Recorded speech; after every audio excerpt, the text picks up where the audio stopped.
Halo teman-teman, bertemu lagi dengan Balong TV. Kali ini kita akan membahas mengenai rangkaian acara pernikahan dalam adat Jawa. Nah, mari simak pembahasan lengkapnya. Pernikahan adat Jawa merupakan salah satu pernikahan yang masih menjadi pilihan masyarakat hingga kini. Pernikahan adat Jawa memiliki tata cara yang harus dilalui oleh pengantin. Tata cara tersebut dilakukan secara berurutan. Pada zaman dahulu, pernikahan adat Jawa belum dilakukan oleh masyarakat umum dan hanya dilakukan di lingkungan keraton, kerabat atau keturunan keraton. Namun saat ini, pernikahan adat dapat dilakukan oleh masyarakat umum, salah satunya pernikahan adat Keraton Yogyakarta. 1. Upacara Tarup. Upacara Tarup adalah mengawali prosesi upacara pernikahan adat Jawa. Pada upacara ini ditandai dengan memasang berbagai daun dari berbagai tanaman dan bleketepe. Bleketepe bermakna sebagai kesiapan keluarga memulai rangkaian hajat mantu. Pelaksanaan upacara Tarup dilakukan pada pagi atau sore hari sebelum upacara siraman. Pada prosesi ini juga dilengkapi sepasang pohon pisang raja yang sudah berbuah sebanyak 1 tundun, kelapa, pohon padi, tebu, daun beringin, dan daun dadap serap. Prosesi upacara Tarup diawali dengan berdoa seluruh anggota keluarga dan diakhiri dengan pemasangan bleketepe beserta pembagian sesaji. 2. Upacara Nyantri. Upacara nyantri ini tergolong jarang dilakukan. Pada zaman dahulu, nyantri adalah tradisi yang harus dijalan oleh calon pengantin laki-laki, di mana selama 1 atau 3 hari sebelum ijab, calon pengantin laki-laki diserahkan kepada orang tua calon pengantin perempuan. Setelah serah terima, calon pengantin laki-laki dititipkan di rumah saudara atau tetangga.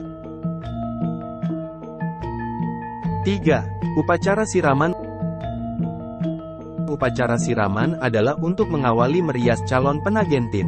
Pada upacara siraman ini banyak lambang atau simbol sebagai nasihat untuk menjalani kehidupan rumah tangga.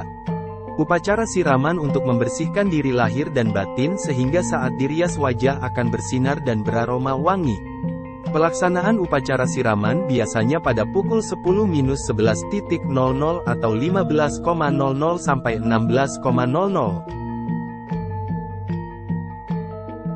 4. Upacara Ngerik. Upacara ngerik bertujuan agar calon pengantin benar-benar bersih secara lahir dan batin. Ngerik berarti mencukur wulu kalong atau sinom atau rambut yang berada di dekat dahi. Dalam upacara ini juga menggunakan sesaji yang hampir sama dengan sesaji siraman. Sehingga sesaji upacara ngerik dapat menggunakan sesaji siraman. Persiapan upacara ngerik adalah dupa, ratus, kain motif truntum, pisau cukur, kaca, handuk, mangkuk berisi air, dan sisir. Prosesi ngerik dilakukan setelah calon pengantin perempuan selesai siraman. Calon pengantin perempuan masuk kamar untuk dikeringkan rambutnya, membuat cengkorongan paesan, ngerik, merias calon pengantin dengan riasan tipis, rambut digelung tekuk, dan memakaikan kebaya untuk upacara Midodareni. 5. Upacara Midodareni. Upacara Midodareni berasal dari kata widadari atau bidadari. Menurut kepercayaan, bidadari akan turun pada malam hari untuk memberikan kecantikan kepada calon pengantin perempuan. Pada upacara Midodareni calon pengantin perempuan sejak pukul 18 hingga pukul 24 tidak boleh tidur dan keluar kamar. Apabila ada tamu, maka tamu tersebut ditemui di dalam kamar. Pada upacara Midodareni, calon pengantin perempuan tidak boleh bertemu dengan tamu laki-laki, bahkan calon pengantin laki-laki. 6. Upacara Ijab. Upacara Ijab adalah inti dari pelaksanaan upacara perkawinan, di mana perkawinan secara sah menurut agama dan hukum negara.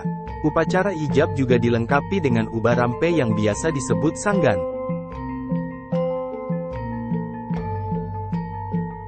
7. Upacara Panggih. Upacara Panggih adalah upacara simbolis bertemunya pengantin laki-laki dan pengantin perempuan. Upacara Panggih dilakukan setelah ijab. Dalam upacara Panggih ini pengantin laki-laki didampingi orang tua dan keluarga menuju rumah pengantin perempuan. Pengantin perempuan keluar kamar didampingi orang tua dan keluarga. Rangkaian upacara Panggi meliputi serah-serahan sanggan, lempar-lemparan sirih, mencuci kaki dan memecah telur, pengantin bergandengan menuju pelaminan, kacar kucur, dahar walimah atau makan bersama, dan terakhir sungkeman kepada orang tua. Setelah selesainya prosesi pernikahan, rangkaian upacara pernikahan dapat dilanjutkan dengan ngunduh mantu, yaitu pengantin putri dan pengantin putra diantarkan keluarga pengantin putri ke pihak keluarga pengantin putra. Pelaksanaan ngunduh mantu dilaksanakan di rumah pengantin laki-laki dan dilanjutkan dengan sungsuman. Acara sungsuman adalah penutup acara pernikahan dengan mengidangkan bubur sumsum sebagai pelepas rasa lelah usai acara pernikahan. Nah, itulah beberapa rangkaian acara dalam pernikahan adat Jawa. Sampai bertemu lagi pada Balong Edu selanjutnya di Balong TV.